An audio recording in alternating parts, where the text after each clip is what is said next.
Ponto de Vista. Apoio Grupo Mendes.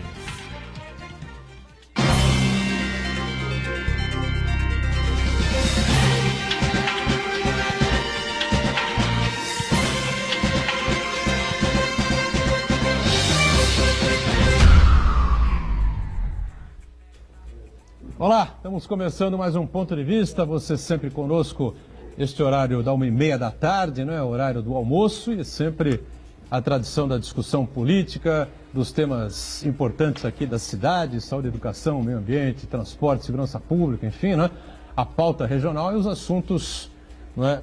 Importância sempre relevante a nível nacional também. Lembrando que sempre de segunda a sexta, claro, você confere aqui na Santa Cecília TV a reprise do Ponto de Vista.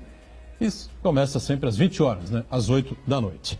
Vamos falar bastante sobre a cidade, sobre a gestão municipal, sobre as novidades que temos aqui na cidade de Santos, a expectativa para a sequência do ano, depois dessa confusão toda que aconteceu no domingo, né?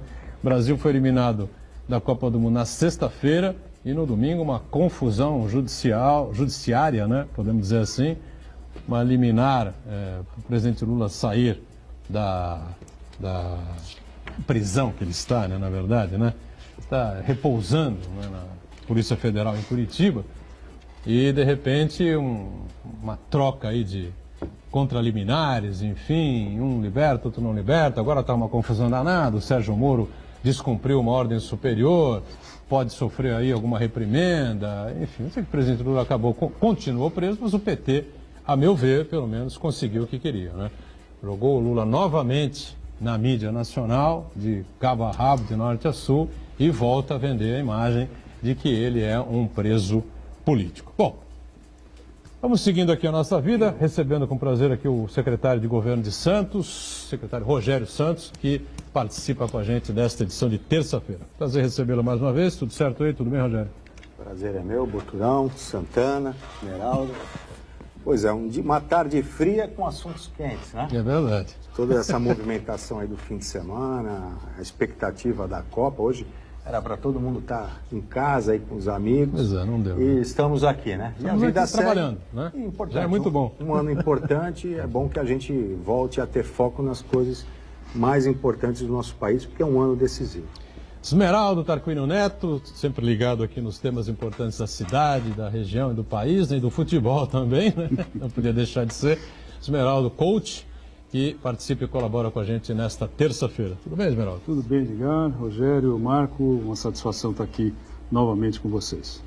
E o Marco Santana lá na ponta, atento aí às redes sociais, nossas transmissões aqui do Ponto de Vista e a sua participação. Você que está sempre acompanhando a gente também. Tudo certo aí, Santana? Tudo certo, boa tarde a todos. Infelizmente, hoje não teremos o Brasil na Copa do Mundo, mas para quem gosta de futebol, teremos um grande jogo e talvez até a final antecipada da Copa do Mundo, né? França e Bélgica. Promete fazer uma disputa muito acirrada, muito interessante para quem gosta de futebol. Eu quero convidar você que nos acompanha ao vivo, no Ponto de Vista, convidar você a participar do programa, mandando sua pergunta, crítica, sugestão pelo Facebook, Ponto de Vista com Edgar Boturão, ou por e-mail, contato@pontodevista.tv.br. O programa também pode ser acompanhado ao vivo na internet, santaportal.com.br/tv. As edições anteriores ficam disponíveis também na internet, no nosso canal no YouTube ou na nossa página no Facebook. E você que nos acompanha na reprise, às 20 horas, uma boa noite. Muito bem. A gente falei na abertura sobre esse imbróglio jurídico, a gente conversava aqui em off ainda antes do programa começar com o Rogério Santos, né? E deu o que falar, né, Rogério? Se sai ou não sai do presidente Lula lá da Polícia Federal de Curitiba, né? Mas não sei, eu acho que de alguma maneira o PT atingiu aí o seu objetivo maior, né? Que era, claro, o objetivo maior seria retirar o presidente de lá, não é? E colocá-lo ele todas as mídias, essa coisa toda, né? Mas voltou com tudo aí para a mídia mesmo, né? E volta a bater na tese de que ele é um preso político e essa coisa toda. Enfim, num momento difícil que o Brasil atravessa, acho que essa situação aí é tudo que a gente não precisa, não parece, né? Pois é, mas eu acho que o que motivou o partido, as pessoas que entraram, né, com esse pedido de habeas corpus, foi justamente causar mais confusão, criar mais instabilidade institucional no nosso país. porque você falou, olha, o Moro não cumpriu ordens superiores. Pelo contrário, o problema é que não eram ordens superiores. Já havia um julgamento... Não, digo, há quem defenda essa tese. Mas está errado, porque a ordem veio no próprio nível regional, do próprio Tribunal Regional, TRF4. Né? Se tivesse que entrar com habeas corpus, seria num nível mais superior. O problema é esse. STJ. E houve uma grande confusão. Primeiro, um advogado, né, esse desembargador, não era um juiz de carreira, ele foi nomeado dentro de uma brecha que existe aí, constitucional, de indicação, e ele estava de plantão. Era um juiz de plantão. E, estranhamente, 10 minutos depois de que começa o plantão dele, chega esse pedido de habeas corpus, produzido aí por pessoas ligadas ao partido. Esse desembargador, claramente, publicamente, se diz ligado ao Partido dos Trabalhadores, filiado ao partido, trabalhou no governo Lula, e ele, de plantão, concede esse habeas corpus quando a pessoa que estava detida, o Lula, não tinha nenhum problema, não havia nenhum risco à integridade física ou à saúde do Lula que motivasse a uma decisão de plantão, né? Pré-candidatura, ele alegou, né? Não, então você tem que libertar o Cabral, você tem que libertar qualquer presidiário que fale, olha, eu sou candidato a deputado. Você tem que libertar, isso não é motivo. Então, isso, simplesmente usando o termo que o PT gosta de usar, isso foi um golpe para desestabilizar ainda mais a instituição, né? O país passa por esse problema executivo, legislativo e agora o judiciário. As decisões do próprio Dias Toffoli aí libertou o José Dirceu, e se a gente pegar a Veja dessa semana, você tem o próprio Dias Toffoli negando um habeas corpus. Uma pessoa que roubou uma bermuda, com problemas de saúde mental já declarada, que a pessoa devolveu a bermuda e ele negou o habeas corpus, uma pessoa com problemas mentais, e libertou o José Dirceu. Então, 2 pesos, 2 medidas, isso tem acontecido também no Supremo. Já havia uma decisão de colegiado e o juiz do Supremo entende que ele pode ter uma decisão monocrática contrária à decisão de colegiado. Então, isso só faz mal para o país, né? Me preocupa muito. Nós estamos numa corda bamba, num ano importante, eleitoral importante. O mundo todo passa por uma grande confusão, movimentos políticos e resultados políticos muito estranhos e que, depois de que acontecem, causando muito tumulto. É o que aconteceu nos Estados Unidos, por exemplo, com a questão do Trump. Uma surpresa na eleição presidencial dos Estados Unidos e que deu no que deu. Aí toda essa instabilidade, primeiro com a Coreia, a questão da guerra, agora briga com a China, desestabilizando a economia mundial, enfim, grandes problemas, grandes transtornos. Então, é um ano importante e isso deixa a gente muito preocupado. Esmeraldo acompanhou também, evidentemente, acho que pela mídia também como nós, né? Toda essa situação que ainda repercute, né, Esmeraldo? Não, repercute sim. De forma oposta ao que o Rogério falou, lamento que essa interpretação seja dada única e exclusivamente. Até quando eu sou advogado por formação, então quando eu vi a manifestação do Moro, eu vi de forma desacertada, sem dúvida nenhuma de forma desacertada, porque ele não é o juiz de execuções criminais.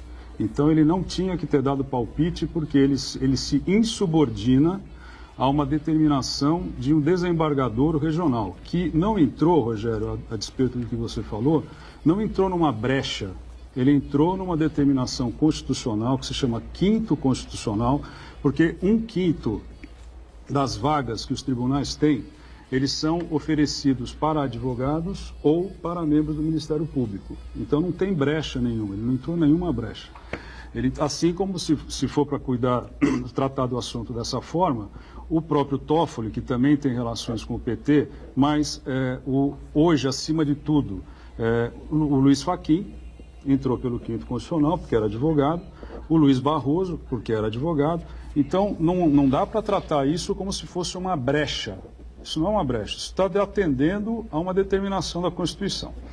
Agora, realmente, acho que aquelas horas em que entre a ordem de soltura e a confirmação, porque, curiosamente, o desembargador Gebran sai da sua casa, porque ele não era o plantonista, para dar a sua opinião, e depois o próprio Thomson Flores, presidente do TRF4, determina, aí ele parou.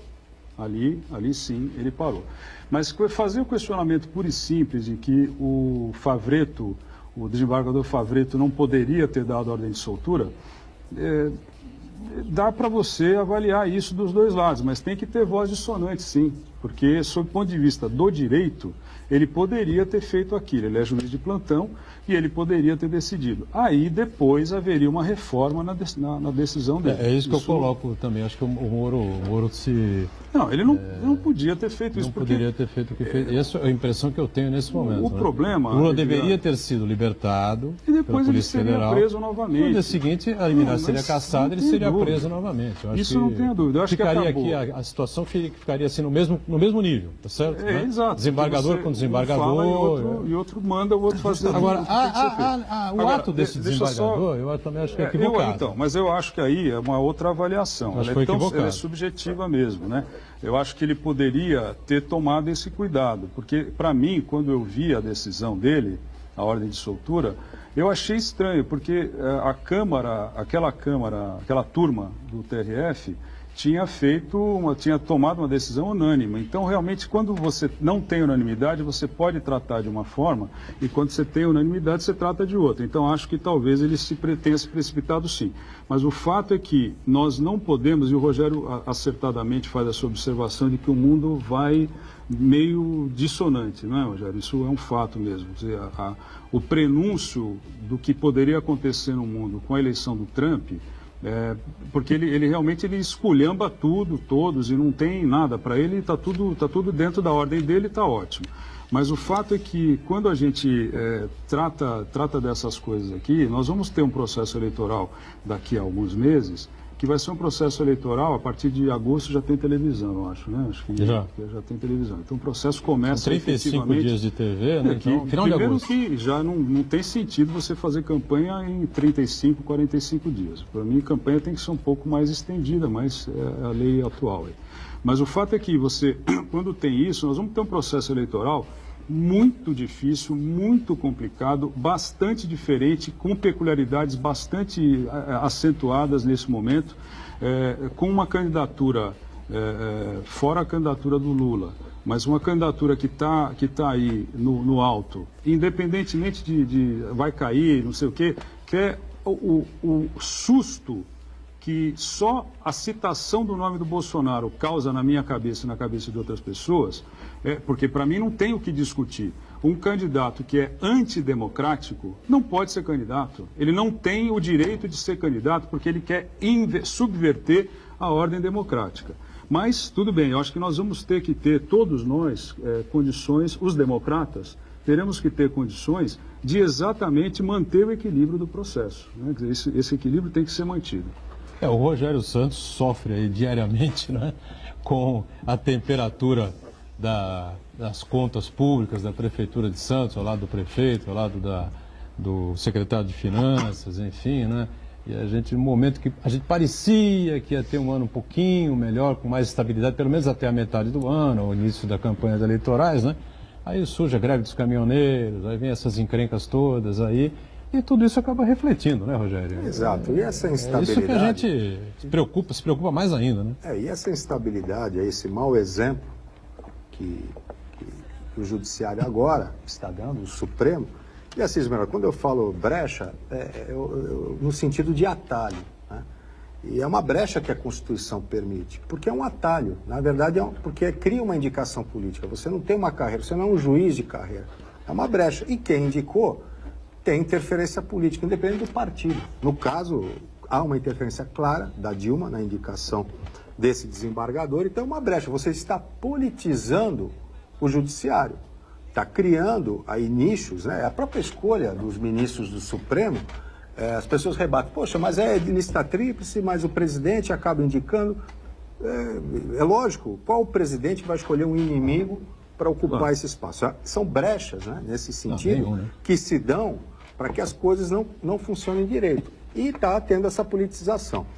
Conversando até, Esmeralda, com um amigo meu, criminalista, advogado aí bem, e o que ele falou, olha, isso não é normal. Se configurasse alguma situação de risco ao detento, a quem está preso, tudo bem, mas isso não se resolve em plantão. Quer dizer, foi algo bem articulado, com a clara intenção de desestabilizar e desmoralizar cada vez mais e desequilibrar o quadro social do nosso país, a democracia. São pessoas que querem atingir a democracia por interesse, para dizer que está tudo uma esculhambação, que é tudo, que precisa ter um salvador da pátria, que vai resolver o problema do país. O Esmeraldo falou bem, nós vivemos uma democracia. E, infelizmente, as pessoas sempre esperam que o outro resolva o seu problema. Então, eu sempre falo isso, não é o exército que vai resolver o problema da violência no Rio, é o comportamento do carioca. Porque o crime no Rio é droga, então é só não comprar droga, parar, o carioca de subir o morro para comprar droga e parar de comprar celular roubado. É simples, é comportamento, não é o exército. Então, você esperar que o outro resolva o seu problema, e a mesma coisa na eleição. Estão criando salvadores da pátria, bravatas, né? E você não sabe nem mais o que é direita, esquerda, tudo muito misturado, as propostas são confusas, a vida pregressa da pessoa não corresponde com o personagem criado. Então, hoje, no mundo do fake news, das redes sociais, você tem que analisar, porque existe o personagem, aquela imagem que o cara passa, e existe a personalidade, que você tem que ver a história daquela pessoa. Qual é a vida política, o que ele já fez, combina com o que ele está propondo, e também entender bem que nós vivemos hoje num presidencialismo com um certo parlamentarismo, né? Então, ninguém vai resolver nada sozinho sem o Congresso. Então, a escolha de bons representantes, da população também, para que a gente tenha a solução. É difícil, o país está numa situação difícil, institucionalmente, economicamente, e tenha certeza, as medidas para tirar o país desse buraco são medidas amargas, não são medidas fáceis, né? São muito difíceis. Agora, eu prefiro a construção através da democracia do que salvadores da pátria. Alguém que fale da noite para o dia vai resolver o problema. Isso é muito complicado. Nós temos que, eu sempre também repito, nós não precisamos de reforma, nós precisamos de reconstrução. Essa questão, por exemplo, jurídica, esse embaraço jurídico é inconcebível. Não dá para um país como o nosso ter uma situação dessa. Por quê? Tem lei para tudo, tem lei para soltar e tem lei para prender. O mesmo caso, só que dependendo da pessoa, você solta e para outra você prende. Porque a lei permite, porque precisa mudar tudo isso, né? As questões financeiras, econômicas do nosso país, a carga tributária, tudo isso é muito dolorido e mexe com vários interesses. Vários interesses. Então não é fácil, é muito difícil e não possui salvador da pátria. Nós já votamos aí em salvadores da pátria. O Collor foi um salvador da pátria, o próprio Lula aí, uma imagem de moralidade, enfim, que na verdade não se deu. Então, não adianta acreditar em bravata. A gente precisa ter é um momento muito decisivo para todos nós, para todos os brasileiros, para a nossa família, para os empregos, para as pessoas, para a estabilidade, para a liberdade. Eu estou muito preocupado com essa questão da instituições no país. Isso pode levar à escolha errada e a um processo muito errado. E você é uma pessoa que, mais do que ninguém aqui nessa mesa, sofreu com momentos muito difíceis. Sem dúvida, Rogério. Eu acredito na política, mais do que nas instituições, eu acredito na política. Se a política for desacreditada, como vem sendo desacreditada nos últimos anos, é lógico que o nosso caminho vai ser, não é o fundo do poço, é a base que... E aí logo em seguida vai vir tanta coisa em cima que você não consegue sair mais do poço. Então eu acredito na política, não tenho dúvida de que não há solução fora da política. Solução estruturada, solução articulada. E o que você falou, parte da responsabilidade das pessoas no processo eleitoral de outubro é exatamente saber que vai errar de novo se votar em porcaria. Porque se votar em porcaria, o sujeito não vai representar, ele vai representar os seus interesses. Então, eu não estou nem dizendo para a presidência da República, para os cargos do Executivo. Eu estou dizendo para os cargos do Legislativo. O Congresso não pode voltar a ser esse Congresso de hoje. O Congresso que vem sendo o Congresso há 4, 8, 12 anos. Não é possível que as pessoas tenham nisso a imagem de um bom Congresso, de uma boa representação política, porque você não consegue ter acesso ao seu parlamentar. Você não consegue você não consegue falar com quem te representa, porque quem te representa não te representa. Então não adianta querer trocar voto por algum favor imediato em que você atenda até a sua necessidade, porque depois disso, meu amigo, balbal. Agora também o Congresso age assim, dessa maneira, muito também porque temos os últimos governos fracos, né, Esmeralda? A Dilma se enfraqueceu vai no brutalmente sentido... até sofreu impeachment. E o Temer simplesmente não existe. Mas vai no sentido do que o Rogério falou. Se você não tiver política decente e se você não tiver instituições fortes, é o que a gente tem hoje. Quer dizer, mais um escândalo no governo Temer, com o negócio do ministro do Trabalho, aí ele nomeia hoje um outro ministro. O Temer é um herói, porque ele está capengando há 2 anos, porque ele já entrou fazendo bobagem, e agora ele é um herói, porque é incrível a capacidade que ele tem de resistir a fogo. É incrível, é incrível. Então, o herói não é nem o anti-herói, né? É o herói às avessas mesmo. Ô, Santana, pois não. Eu só queria fazer uma pequena observação sobre esse imbróglio todo jurídico do domingo. Mais surpreendente do que o habeas corpus concedido pelo desembargador, que foi militante do PT durante 19 anos, né?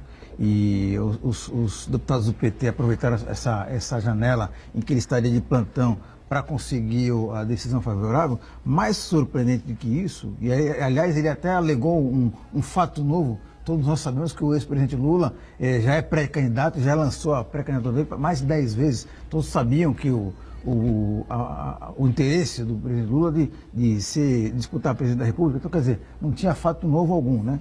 Mas mais surpreendente do que essa decisão dele foi a força-tarefa montada, o juiz Sérgio Moro, os outros 2 desembargadores, para barrar essa ação do PT e essa liberdade do presidente Lula. O juiz Sérgio Moro está em férias ainda em Portugal, e ali por telefone, primeiro ele descumpriu uma ordem judicial, né, do desembargador.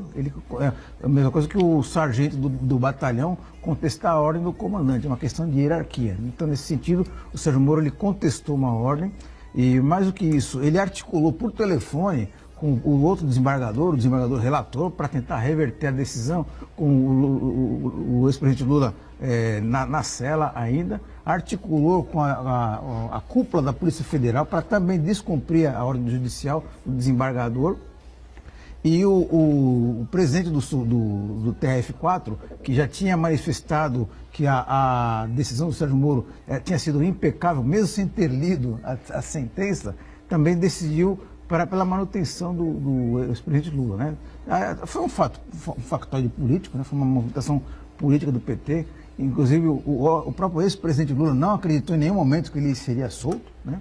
E colocou um ingrediente a mais aí na campanha eleitoral, e também um ingrediente a mais para o PT contestar a suspeição do Sérgio Moro na outra ação do sítio de Atibaia. Um break, a gente volta na sequência aqui do Ponto de Vista. Já.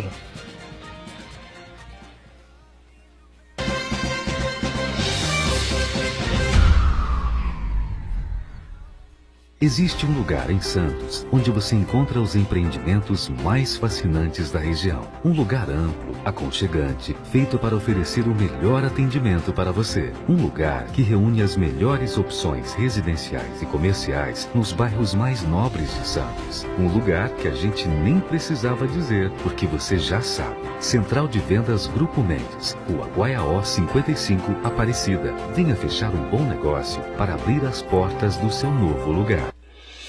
A Unisanta vai realizar o 10º Congresso Brasileiro de Iniciação Científica, COBRIC, dias 25 e 26 de outubro, criado com o objetivo de despertar vocação na área da pesquisa e estimular a produção científica de alunos de ensino médio e graduação em qualquer área do conhecimento.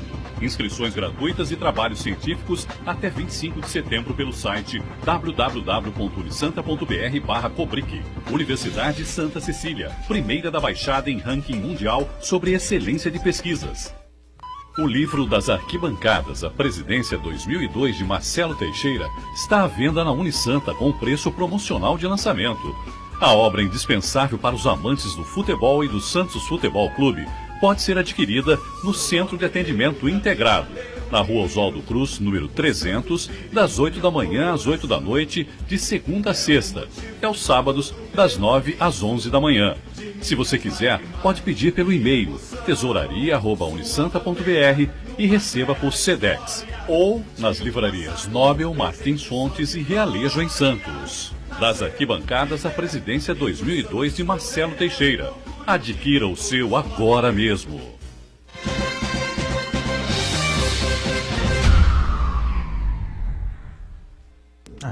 De volta à sequência aqui do nosso ponto de vista. O Esmeraldo está conosco, o Rogério Santos, secretário de governo, e o Marcos Santana lá na ponta, atento às redes sociais. Ontem nós tivemos feriadão, programa gravado aqui falando sobre o 9 de julho, né, a Revolução Constitucionalista de 32. Até recebi algumas mensagens, o pessoal gostou das explicações, enfim, né? Explicação porque muita gente nem sabe o que foi, infelizmente, né? O Brasil tem essa situação complicada de não acompanhar a história, né? Não conhecer a sua própria história. Mas na sexta-feira eu fiz aqui uma referência à audiência pública lá da Ponta da Praia. Porque a audiência pública tem aquela história, né, o Rogério e Esmeralda. Por mais que se tente, porque é 3 horas da tarde, então foram 5 pessoas na audiência pública. Porque foi às 9 da noite, já era muito tarde, foram 8 pessoas. Essa foi às 6h30 da tarde, lá na Ponta da Praia, e foram 9, 10 pessoas, segundo a foto do jornal A Tribuna. A Tribuna publicou, na quinta-feira, na verdade, foi, né? E aí houve uma crítica aqui na bancada contra a maneira, contra a forma como a prefeitura faz publicidade, deixa de fazer publicidade para que as pessoas fiquem sabendo e essa coisa. Ou seja, que a prefeitura não anuncia corretamente, não faz as chamadas, enfim, né? A audiência pública foi na Sociedade de Melhoramentos da Ponta da Praia, orçamento participativo, né? E 9 pessoas apareciam ali na foto, mais o presidente 10, enfim. A impressão que me dá é que há realmente um descontentamento geral com tudo, né? E as pessoas acham que nada vai dar certo, nada vai avançar, não adianta mesmo e tal, e não vão, tá certo? Então, houve uma crítica aqui com relação à prefeitura no sentido inverso. Talvez se a prefeitura fizesse de maneira diferente, né, as chamadas, não sei como. Né? Antes do Rogério responder, deixa eu fazer um comentário. Tá. Não há, e aí é um comentário em relação à administração, porque não há meio de administração colocar 50 pessoas no orçamento. Ela pode anunciar na televisão, no rádio, no jornal. Agora não tem mais o jornal físico, o Diário Oficial físico, só tem na internet. Mas as pessoas, isso não é um problema do Brasil atualmente. Isso é um problema da sociedade. O brasileiro não tem interesse, só ver os exemplos do Lascani, quando fazia audiência pública para tratar de orçamento, o ex-vereador José Lascani, ele saía pedindo, pelo amor, vamos lá, vamos conversar e tal, porque não tem jeito isso. Isso é uma coisa incrível. Então, Rogério, não há crítica em relação, para mim, de minha parte, especialmente, porque a prefeitura pode fazer todas as ações de conversão. Esse era o meu argumento. Mas aí houve uma crítica aqui forte, né, contra a maneira como a administração faz isso. Eu gostaria então que o Rogério explicasse, né, como é que é feito isso. Normalmente... E se interessa para a administração que as pessoas não compareçam, não vão. É o contrário, concorda? É uma iniciativa do governo. O Santos foi uma das primeiras cidades a trabalhar a questão do orçamento participativo, é referência nisso. Mas todas as audiências, olha, nós tivemos a principal lei da cidade, né, é a lei de uso e ocupação do solo. Ela regulamenta a questão da construção e a questão do comércio, e justamente a sustentabilidade, o bem-estar da população nos bairros, o desenvolvimento econômico, enfim. Nós fizemos panfletagem em ônibus, nós divulgamos pela internet, divulgamos nos meios de comunicação diversos, diário oficial, eletrônico. A média de participação é essa, 10 pessoas, a não ser quando tem fatos polêmicos. Na questão, por exemplo, da faixa de amortecimento, então, em um bairro específico, ali lotou porque as pessoas não queriam aquilo. Então, um grupo de pessoas que não tinham interesse na faixa de amortecimento, elas acabaram, em número elevado, participando. Mas a média é essa. Quando eu falo que, às vezes, nós, brasileiros, temos mania de repassar o problema para o outro, para o Salvador... Não, é por aí mesmo. O meu problema... Então, assim, eu não vou votar, eu vou votar em branco. Você está passando o problema para outro. Né? Você quer que o outro resolva o seu problema. E está errado. Então, essa participação, enfim, quantas pessoas têm interesse em participar? A prefeitura, sim, faz publicidade, a prefeitura anuncia. Agora, as pessoas só vão quando tem um interesse individual colocado. Muito evidente, né? Isso que eu achei bem claro, né? Mas houve uma opinião divergente, muito crítica à administração. Eu discordei no momento e tal, mas o Rogério está participando com a gente. Hoje fica claro que não há como, né, pessoas da administração baterem de porta em porta, irem de prédio em prédio, de apartamento em apartamento, essa coisa. Acho que nem assim, Esmeraldo, não vai funcionar, tá certo? Pessoas não vão participar. Agora, Rogério, a gente viu uma matéria hoje na Tribuna que me chamou muita atenção com relação a débitos de IPTU aqui na região metropolitana, né? E a cidade de Santos aparece lá com 1 bilhão, aproximadamente, né? 1 bilhão e 800 milhões de reais ainda a receber, né? É referente a que isso? São valores recebíveis?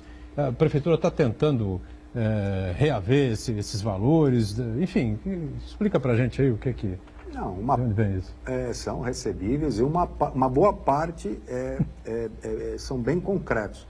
Principalmente baseado na questão do porto, das operadoras, dos terminais portuários, que, enfim, sempre entenderam que não tinham que pagar o IPTU. Então, é uma situação jurídica que se arrastou por 20 anos e agora o Supremo decidiu que, sim, os terminais portuários, as operadoras dentro do porto organizado, que nunca pagaram, têm que pagar. Então, há uma dívida aí de aproximadamente 400, 500 milhões só das operadoras portuárias e que isso, a própria prefeitura, em comum acordo, criou o Refis. O Refis é estendido a todos, mas justamente para que possa esses terminais acertarem essa dívida com o município que vai ser investido e utilizado para que a gente mantenha os equipamentos de saúde, de educação, né? Momento que a gente vive em crise, né, financeira, o país todo, os municípios, os estados e o próprio governo federal têm buscado receitas extras, né? E aqui em Santos a mesma coisa, né? No momento de crise o prefeito teve a coragem, abriu o Hospital dos Estivadores, agora estamos com 60% da capacidade do Hospital dos Estivadores, inauguramos aí nos últimos dias várias policlínicas, escolas estão sendo modernizadas, então Santos não parou de investir, né? O que nós estamos fazendo é buscando receitas extras, através da iniciativa privada, de parcerias, como tem sido feito, e através de recolhimento e incentivo a pagamento de débitos e dívidas que há muito tempo estão paradas lá e o município precisa receber para manter a sua normalidade de serviços. As empresas portuárias, algumas ainda contestam, né, esses pagamentos, os valores, enfim, né? Já é decisão...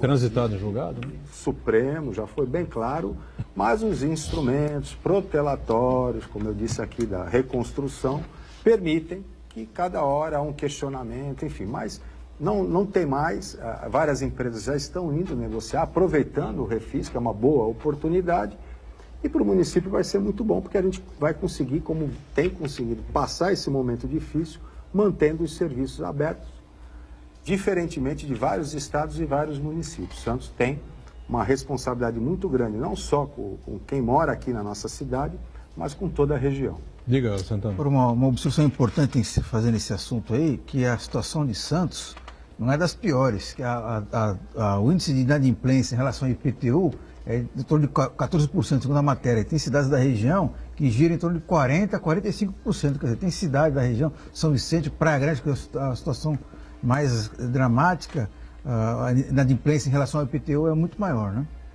Em relação ao IPTU, né? IPTU. São Vicente é um drama danado, né? Muitos e muitos anos.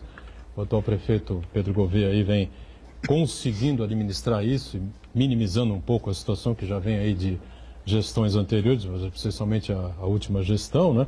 E realmente outras cidades sofrem muito mais do que Santos em relação a essa situação de inadimplência do IPTU, né? Agora, com esse reforço do portuário, a situação melhora um pouco, né, Rogério? Melhora, você equilibra um pouco mais, mas a gente ainda está com um déficit mensal, a arrecadação caiu bastante e agora a gente está com uma outra crise, né? A cada momento é uma crise. Agora é uma crise internacional, começou com os juros nos Estados Unidos, o aumento da taxa de juros nos Estados Unidos provocou uma migração de capital para o país norte-americano e isso trouxe uma valorização do dólar. E desequilibrou as nossas contas e trouxe aí uma dificuldade em relação à balança comercial. E agora essa crise também dos Estados Unidos com a China, que desestabilizou aí as economias emergentes no mundo todo. Essa crise com a China, ela pode ser até positiva a médio prazo, porque os chineses aí provavelmente vão deixar de comprar soja americana e vão utilizar aí, vão aumentar a demanda por soja brasileira. O Brasil é o principal produtor de soja no mundo e isso, de repente, é uma oportunidade. Mas essa crise tem afetado vários países, por exemplo, a Argentina. 30% da produção automobilística do Brasil vai para a Argentina e agora com essa recessão na Argentina vai afetar a indústria automobilística. A indústria automobilística, ela é responsável por 22% do PIB industrial brasileiro e 4% do PIB total geral brasileiro. Então, essa crise na Argentina vai trazer problemas aqui para nós brasileiros. Além da Argentina, não só a questão automobilística, outros produtos, commodities, ferro, o aço, a Argentina também compra da gente, vários produtos. Então, a crise mundial também, né, econômica, que está afetando alguns países, principalmente os emergentes, vai afetar a nossa economia, que já está frágil, né? E a tendência esse ano aí é uma inflação maior do que se esperava. Por exemplo, a greve dos caminhoneiros impactou numa inflação, agora no mês passado, que nós tivemos uma inflação de 1,24%. Né? Não se tinha esse índice inflacionário há mais de 10 anos. Né? Então, e olha afetou. Que foi uma greve de 10 dias, né? E o que aumentou principalmente? Alimentos, né, e bebidas. Né? Alimentos que subiram, a batata, subiram mais de 14%, 20%, causou uma inflação. Foi. Além de causar inflação, afetou a produtividade brasileira e vai afetar o PIB brasileiro também, que já foi revisto, né? Havia uma expectativa de 3% de crescimento esse ano do PIB, já está aí em 1,5%. E a inflação já foi revista, porque num único mês tivemos aí uma inflação de 1,24%. Tudo por conta de uma única greve, que realmente foi justa. Durou 10 dias, se dura 30... Mas o problema da greve, dessa greve dos caminhoneiros, é porque logo lá pelo 8º, 7º dia, eu me lembro de ter visto o presidente de uma das entidades, que está na presidência dessa entidade há uns 30 anos, que ele falou assim, quando teve o acordo, só que eles se mantiveram nas ruas. Então, na realidade, é um problema, é a mesma coisa... das passeatas de 2013, dos 20 centavos e tal, porque eu me recordo que um amigo meu argentino, que é cientista político, entra em contato comigo naquele momento e pergunta, Esmeraldo, o que está acontecendo aí? Porque na realidade, nem ele, nem nós sabíamos que naquele momento você não tinha para quem voltar a sua atenção e com quem você poderia conversar, porque não tinha liderança, não tinha uma liderança. E tem que ter liderança, porque senão você fica dando tiro para tudo quanto é lado e não consegue, você não consegue confluir os teus recursos e ter de volta os recursos do outro para fazer uma negociação. A mesma coisa nos caminhoneiros, porque eles não tinham liderança. Há suspeitas de que havia uma infiltração bastante intensa do crime organizado, então que é uma coisa bem razoável de você observar. Então, esse negócio de você não ter, de você não conseguir identificar com quem você pode falar, é muito ruim. É como você está num restaurante, acontece alguma coisa com o seu alimento, com a sua refeição, e você quer falar com o gerente, não tem gerente. E o dono saiu. Então, aí você vai embora, né? Porque, então, é difícil assim. Um intervalo mais, voltamos na sequência aqui do Ponto de Vista em instantes. Até já.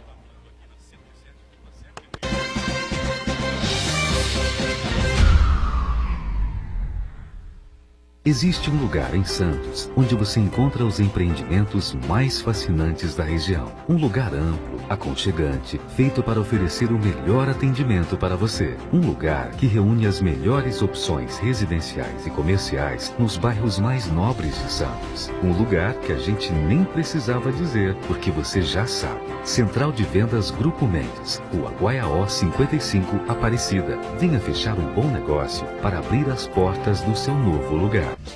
Uma delícia conhecida no mundo inteiro. Salgada, doce, normal ou light, tradicional ou exótica. Não importa o formato ou o sabor. No dia 10 de julho, o importante é saborear. 10 de julho, Dia da Pizza. Apoio Vila de Pompeia, a Casa dos Pizzaiolos. Fone 3323-3373. Santa Cecília TV no canal 52.1 HD. Se você ainda está com dificuldade de sintonizar a Santa Cecília TV em alta definição pelo sinal digital, você precisa escanear os canais da sua TV através da autoprogramação no seu controle remoto. É bem simples e você sintoniza os nossos programas com qualidade digital, de imagem e som, sem pagar nada por isso. Santa Cecília TV 52.1. Escaneie e sintonize a maior programação regional da sua TV em alta definição.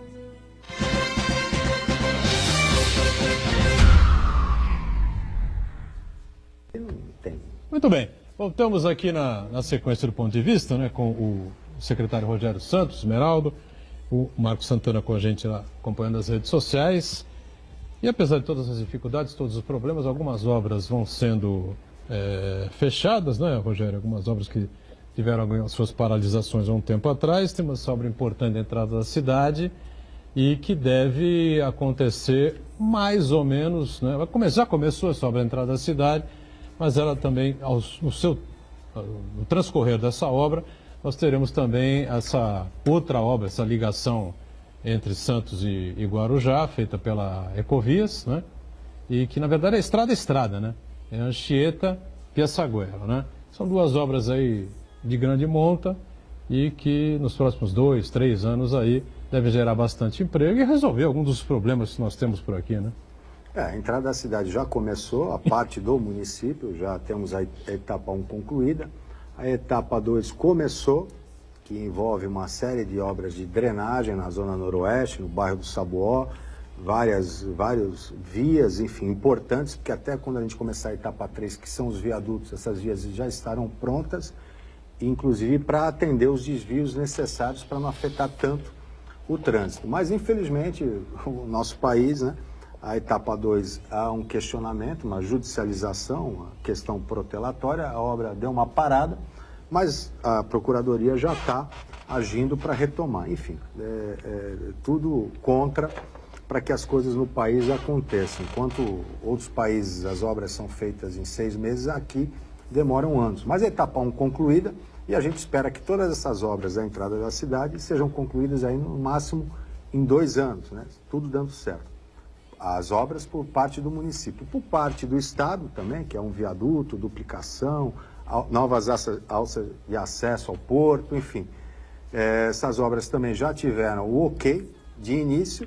E quanto à ligação Santos, na verdade, né, porque é a área continental com a ilha, né, essa ponte aí proposta pelo governador Márcio França, essa ainda não tem nada, né? Apenas uma ideia, está sendo desenvolvido um projeto para que futuramente seja dada, enfim, a questão de início de obra. Mas enquanto Estado e município, a entrada da cidade já está tudo ok e as obras avançando. Muito bem. Bom, acho que daqui para frente, né, será dado mesmo o start eleitoral no Brasil. Havia a Copa do Mundo. Lógico que a gente não mistura alhos com bugalhos, mas fica sempre aquela tensão voltada para o futebol, mesmo aquele pessoal que não é tão ligado em futebol assim, né? Mas que gosta de acompanhar a seleção brasileira, enfim, o noticiário acaba ficando dividido, e essa coisa toda, né? Mas ontem uma informação interessante, não é?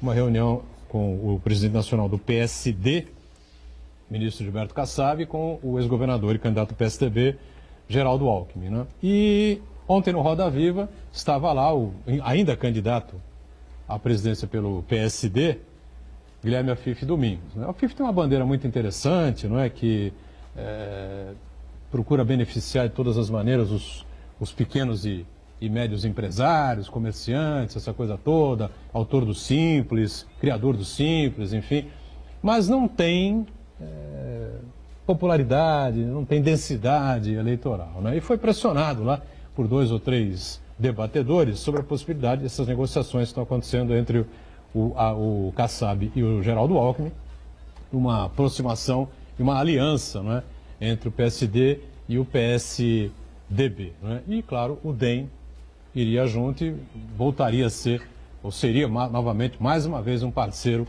dos tucanos nessa caminhada, né? Eu acho que aí reforçaria bastante a chapa do ex-governador, não, Esmeralda? Não, seria um bom cenário para o Alckmin, sem dúvida. Eu estou aqui me lembrando que também, em paralelo, tem uma discussão de uma parte do DEM que está se aproximando do Ciro Gomes, que eu acho pouco provável isso, assim, mas, de qualquer forma, é um tempero a mais nessa discussão do processo eleitoral, sob o ponto de vista do Alckmin, essa pressão que o PSDB faz, quando pode entregar a ele o tempo do DEM e o tempo do PSD, é sedutor, sem dúvida nenhuma. O problema é o compromisso moral que ele estabeleceu com o atual governador Márcio França, que foi vice-governador dele, esse baile já estava montado, essa dança já estava comprometida. Eu não sei agora como é que isso o que vai acontecer em razão disso, né? Eu acho que depois de tanta notícia negativa, né, Rogério, de que o governador não cresce, Alckmin não vai, que o centro se afasta, que não sei o que, tanta coisa que plantaram contra a candidatura do governador Geraldo Alckmin, ele se manteve aí firme e forte, e eu acho que agora começa o momento das adesões, né? Todo partido, a princípio, lançou um candidato a presidente, né? É lógico, isso até para posicionar e haver ali as negociações de coligação, né, de união. É um momento agora de diálogo, de composição, ver o que interessa, o que os planos de governo têm de convergência. E isso é o mais importante, a gente ouvir o que cada um pretende.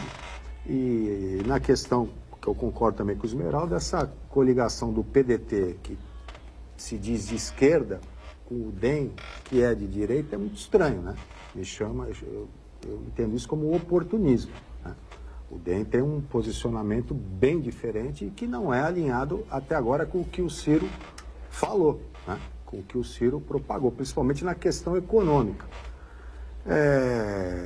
A mesma coisa acontece com o Bolsonaro, né? Quando a gente falou de personagem e personalidade, a personalidade, a história do Bolsonaro, todas as atitudes, a responsabilidade dele, o voto, a história dele enquanto deputado, mostram que ele tem um discurso diferente com a história e com as atitudes, com as decisões de voto em votações importantes no Congresso, né? Então, é tudo isso que o eleitor vai ter que analisar, né? Vai ter que analisar. Assim que as composições estiverem colocadas, escolhidas, vai ter que ter o eleitor vai ter esse ano bastante dificuldade. Porque ele primeiro tem que ver o que é fake news, o que é verdade, o que é mentira. Vamos ouvir o que cada um está dizendo, se é razoável, se é aplicável, se é bravata, se não é. Enfim, e decidir pelo que é melhor, pelo que dará mais segurança, principalmente a democracia que foi tão difícil de conquistar. A gente tem visto aí muitas pessoas, amigos até, falando, olha, saudade da ditadura. Olha, a ditadura nunca é bom, em nenhum lugar do mundo. Se você vê o que está acontecendo com a Venezuela, se você vê países que estão sofrendo com a ditadura, no próprio leste europeu, enfim, que levam muitas vezes à guerra, à guerrilha. É muito simplista achar um salvador da pátria. Ele vai resolver o quê? Através da ditadura, do pulso forte? Olha, é uma maneira muito simplista e imediatista, né? Porque isso pode ter um impacto inicial muito bom, mas para recuperar a democracia e o Estado de Direito é muito tempo. Então, a gente tem que ter muito cuidado na escolha e, assim como os candidatos também, os partidos têm que escolher bem, pensando principalmente no futuro do país. O que a gente quer para o futuro de todos nós. Pois não, Santana? Todas as pesquisas eleitorais mostram que praticamente metade do eleitorado ou está indeciso ou diz que vai votar em branco ou anular o voto, né? Então isso aí mostra um grau alto de descrédito da população com a classe política. Então, mais do que nunca, os candidatos têm que buscar a formação de alianças mais consistentes para procurar ter um horário eleitoral gratuito na televisão, no rádio maior, para poder divulgar as suas propostas. Ainda assim, todos eles vão ter uma dificuldade muito grande, porque além do grau de desinteresse dos eleitores, essa campanha é muito curta, né? A campanha vai ser resolvida praticamente em um mês. Então, em um mês, convencer as pessoas que estão descrentes da política a formar uma opinião é uma tarefa muito difícil para todos os candidatos. Pois não, Esmeralda? Rogério, eu queria trazer uma pergunta aqui referente à nossa cidade. Santos é sabidamente uma cidade com muitos veículos. Eu mesmo sou um observador e às vezes um crítico em relação ao serviço de transporte coletivo, mas no caso é transporte privado, transporte particular. E um exemplo que aconteceu hoje. Hoje de manhã eu fui ao centro, não tinha vaga no centro. Chuva e tal, as pessoas saem de carro. Então, as ruas cheias e tal. Não tinha vaga nas vagas de portadores de deficiência física, que é o meu caso. Não tinha vaga no estacionamento regulamentado. Estacionamento do lugar onde eu precisava ir era muito longe e eu tinha que carregar um pacote e tal. Então, não deu certo. Consegui uma vaga próxima do local. Só que aí começou uma dificuldade. Não tinha guardador de carro, que era uma coisa, foi surpreendente não ter guardador de carro. Não encontrei nenhum agente da CET. E aí vem a pergunta. Há a perspectiva da implantação de um sistema como existe em São Paulo, que o DSV ele tem os aplicativos de Android ou iOS, para que você compre a sua hora ou as suas 2 horas.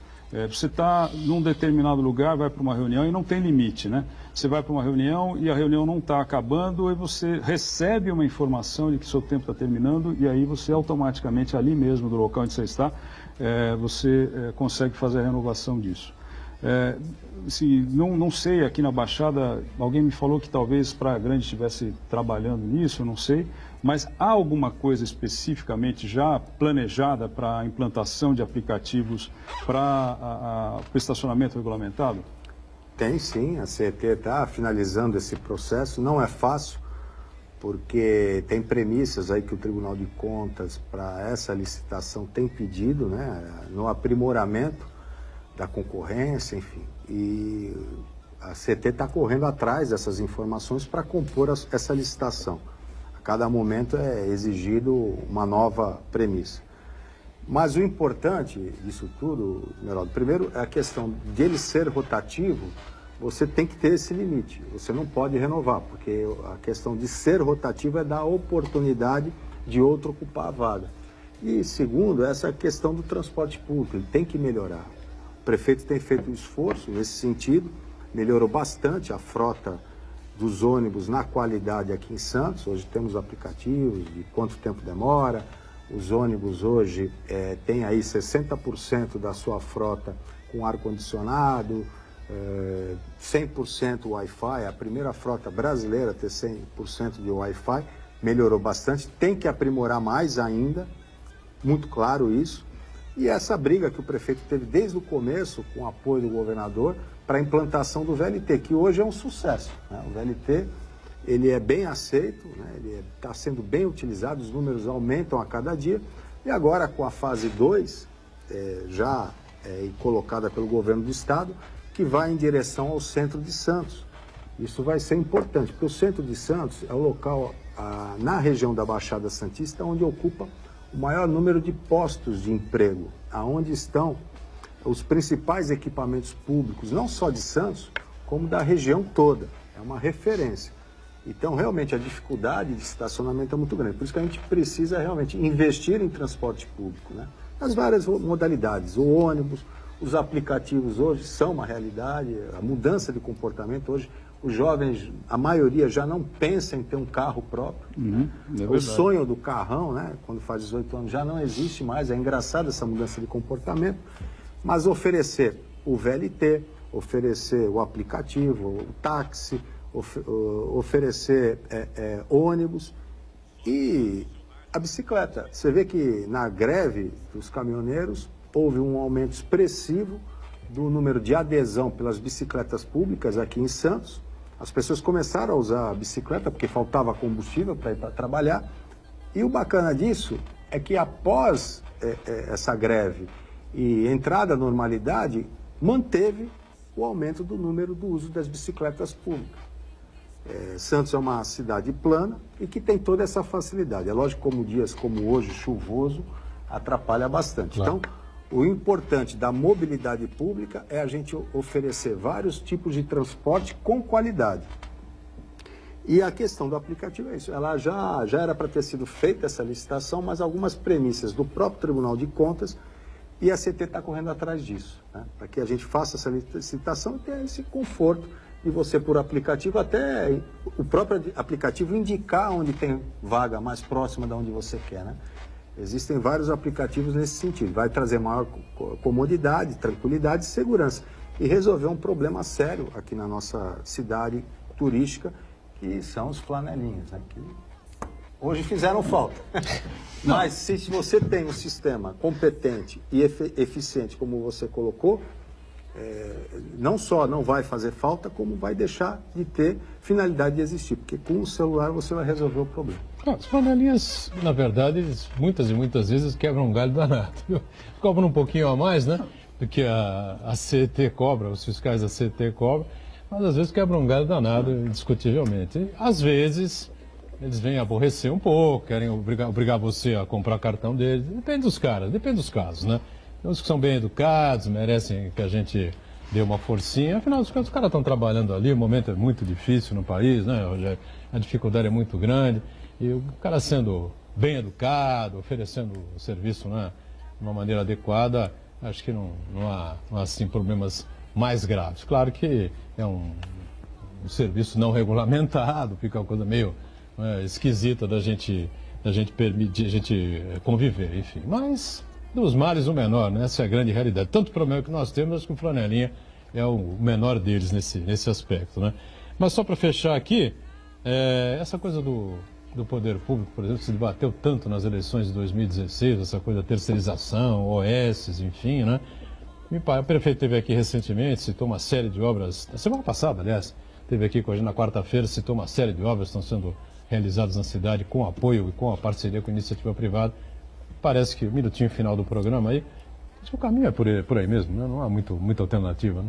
Não, é por aí, é buscar soluções, a iniciativa privada entender a importância da responsabilidade social, né?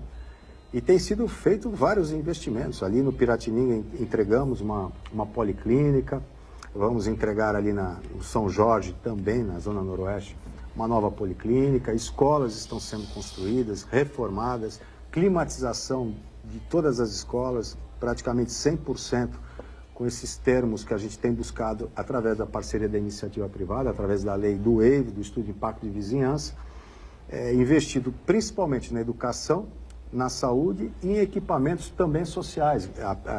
Entregamos aí alguns equipamentos sociais importantes também através dessas parcerias, e é assim que tem que se trabalhar. Em momento de crise não dá para ficar atrás da mesa reclamando, você tem que buscar alternativas, né? Principalmente porque no momento de crise é que a pessoa mais precisa do poder público. Quando a pessoa perde o plano de saúde, quando a pessoa perde a capacidade de pagar uma escola particular, é que os municípios têm que correr e socorrer a população. É o oposto do que ocorre na iniciativa privada, que no momento de crise a demanda diminui a produção. O poder público não. Aumenta a demanda e aí que você tem que buscar soluções através de uma organização administrativa e através da criatividade. E assim o prefeito tem feito a lição de casa. Aí a cidade tem sofrido com os efeitos da crise, mas tem seguido aí sem que haja nenhum problema de redução nos serviços oferecidos à população da cidade.